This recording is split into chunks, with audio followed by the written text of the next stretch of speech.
उसको ऋण मिले, और किसान ये भी नहीं चाहता है कि वो सहकारी समितियों से ऋण ले, लेकिन किसान की मजबूरी है, उसकी आर्थिक स्थिति कमज़ोर है, इसलिए वो सहकारिता पर जाकर लोन लेने की बात करता है। लेकिन समय पर उनको ऋण भी नहीं मिलता है, और किसी किसान को ऋण मिल भी गया तो उसमें व्यवस्थापक और जो भी कर्मचारी हैं मिली भगत से उसको जो 25,000 का ऋण देना चाहिए, वो 25,000 का ऋण पूरा नहीं मिलता, उसको आधा ऋण मिलता, वो आप भी जानते हैं। उसके बाद दोबारा वापस उस किसान को ही ऋण मिलेगा, नए किसान को ऋण नहीं देंगे। तो जो कोऑपरेटिव बैंक या भूमि विकास बैंक है वो वसूली के लिए उन कर्मचारी को कहेगी, तो वो कर्मचारी वो किसान नहीं भर सकता है तो दूसरा लोन पास करके वो पैसा वापस उसमें बता देंगे वसूली में, और उधर किसान का लोन बोल ही रहा है। तो ये भ्रष्टाचार काफ़ी हुआ है। माननीय सभापति महोदय, मैं आपसे मांग करना चाहता हूं कि ऐसे जो सहकारी समितियां हैं उसकी जांच होनी चाहिए और कड़ी से कड़ी कानूनी कार्रवाई होनी चाहिए, उनकी सजा होनी चाहिए। माननीय सभापति महोदय, मैं ये भी कहना चाहूँगा, आज पूरे हिंदुस्तान में, आज पूरे राजस्थान में या हमारे सबके जिलों में सहकारिता से यूरिया, डीएपी और केमिकल वाला हम अनाज दे रहे हैं इनको, वही किसान उगा रहा है। तो मैं चाहता हूं, मांग करता हूं कि ये जो डीएपी, यूरिया को बंद करके क्यों न जैविक खाद दिया जाए उनको, जिससे ये कैंसर की बीमारियां, जितनी बीपी, हिपी, जितनी बीमारियां हो रही हैं वो कम हो गए। आपने भी बात की, मिलावट की बात की, तो वास्तव में ऐसा होना चाहिए कि जैविक खेती पर जोर देना चाहिए, तो हमारा स्वास्थ्य ठीक रहेगा, तो ये हमारे लिए मंत्री भी बनेंगे, एमएलए भी बनेंगे, प्रधानमंत्री भी बनेंगे। जब हमारा स्वास्थ्य ही ठीक नहीं है तो क्या करोगे मंत्री और एमएलए बन के और अच्छा अधिकारी बन के? आज मिलावटखोर इतनी हो गई है, बहुत हो रहे हैं। माननीय सभापति महोदय, मैं मांग करना चाहूंगा, मेरे विधानसभा क्षेत्र में ग्राम पंचायत थाना, ग्राम पंचायत चुंडावड़ा, ग्राम पंचायत पालदेवल, ग्राम पंचायत सतीरामपुर, ग्राम पंचायत कनबा, ग्राम पंचायत घुघरा, ग्राम पंचायत रामपुर मेवाड़ा और दोवड़ा की बस्सी सहकारी समिति लैम्स, वहां पर काफी भ्रष्टाचार हुआ है। जिन लोगों ने लोन नहीं लिया उनका भी माफ हुआ है। तो मैं आपके सदन के माध्यम से मांग करना चाहता हूं कि इन सहकारी समितियों की जांच होनी चाहिए और जो भी व्यवस्थापक है, जो भी बड़े अधिकारी हैं, उनके खिलाफ कार्रवाई होनी चाहिए। माननीय सभापति महोदय, आपके माध्यम से मैं मांग करूंगा कि ग्राम पंचायत मझौला और ग्राम रोहनवाड़ा में सहकारी समिति नहीं है तो आप जल्दी वहां पर सहकारी समिति खोलें, जिससे किसानों को फायदा मिल सके। और माननीय सभापति महोदय, मिड डे मील की बात, जो स्कूलों में पोषाहार वितरण हो रहा है उसमें काफी भ्रष्टाचार हो रहा है, और मिड डे मील भी प्रशासन की मिलीभगत से उनको ही इनके ही लोगों को मिल रहा है। तो मिड डे मील में जो टेंडर कराए हैं आपने, उनको निरस्त कराएं।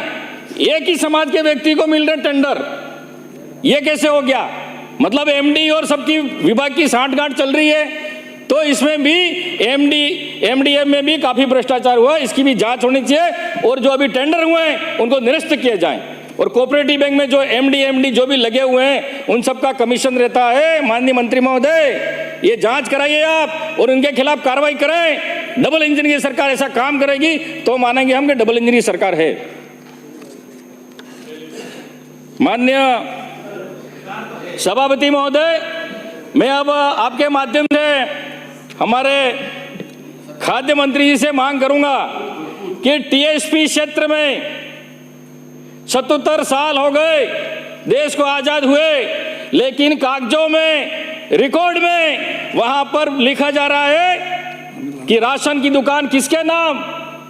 उमेश भील के नाम, रामलाल डामोर के नाम, हीरालाल भील के नाम, लेकिन वहां मौके पर वो भील राशन की दुकान नहीं चला रहा है, वहां कोई और दूसरे व्यक्ति, दूसरे वर्ग का जो राशन की दुकान चला रहा है, और यहाँ खाली हम जान रहे हैं कि एसटी को आरक्षण मिल रहा है, एसटी को फायदा मिल रहा है। तो जो ऐसे व्यक्ति हैं जो राशन की दुकान आदिवासियों के नाम है, वो आदिवासी ही चलाए, उनको ही मिलने चाहिए, और जो दूसरे नाम से चला रहे हैं उनका लाइसेंस निरस्त करें, उनको तुरंत हटाया जाए। ये माननीय मंत्री महोदय आपसे मांग करना चाहूंगा। माननीय सभापति महोदय, खाद्य सुरक्षा में जो अपात्र लोग, अरे टीएसपी में कौन से अपात्र लोग हुए? टीएसपी में तो सभी पात्र लोग हैं। वहां पर तो लघु सीमांत कृषक हैं, 1 बीघा 2 बीघा जमीन है और पथरीली पहाड़ी जमीन है, वहां तो सभी पात्र हैं। पात्र और अपात्र क्या होता है?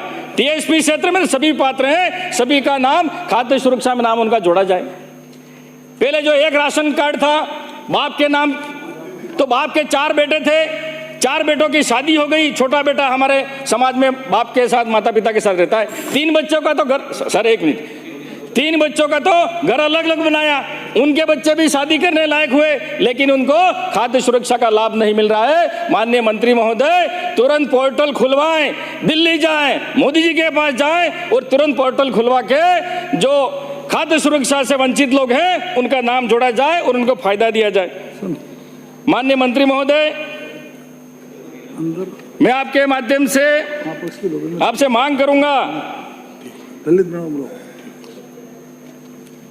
कि एक व्यक्ति को भी 5 किलो गेहूं मिलते हैं और हम मेहनत करने वाले हैं खेतों में। 5 किलो गेहूं हम महीना भर नहीं चला सकते हैं। 4-4 रोटी खाते हैं, वो पूड़ी वाली सब्जी, पूड़ी वाली रोटी नहीं खाते हम, वो भी वजन वाली खाते हैं। आप तो खाली 2-2 पूड़ी में पेट भर जाता है, लेकिन मेहनत करता है किसान का पेट नहीं भरता है, 4 रोटी वो भी मोटी खाता है। तो मैं मांग करूंगा प्रति यूनिट व्यक्ति के 10 किलो गेहूं किए जाएं, प्रति यूनिट, ऐसा बोलने प्रति यूनिट 10 किलो गेहूं किए जाएं। और माननीय मंत्री महोदय, आपसे यह भी मांग करूंगा कि आजकल गांवों में बिजली बिल्कुल गुल हो गई है, शाम को 8 बजे आएगी तो सुबह, अरे सर वो नहीं, मैं मांग कर रहा हूँ, सब्जेक्ट वो बता रहा हूँ, सब्जेक्ट ये है सभापति महोदय कि केरोसिन चालू करें।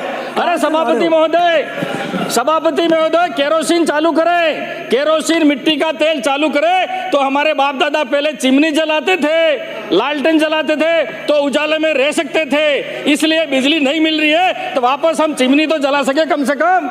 इसलिए मांग करना चाहूंगा कि आप केरोसिन वापस चालू करें। माननीय मंत्री महोदय जी, ये डबल इंजन की सरकार है। हमारी सरकार ने अन्नपूर्णा योजना के तहत 1 किलो शक्कर, गेहूं, जो भी सामग्री थी फ्री में दिया था, लेकिन आपकी सरकार ने वो खाली थैली मोदी जी की दे दी है। हमारी तो थैली भर के दी थी।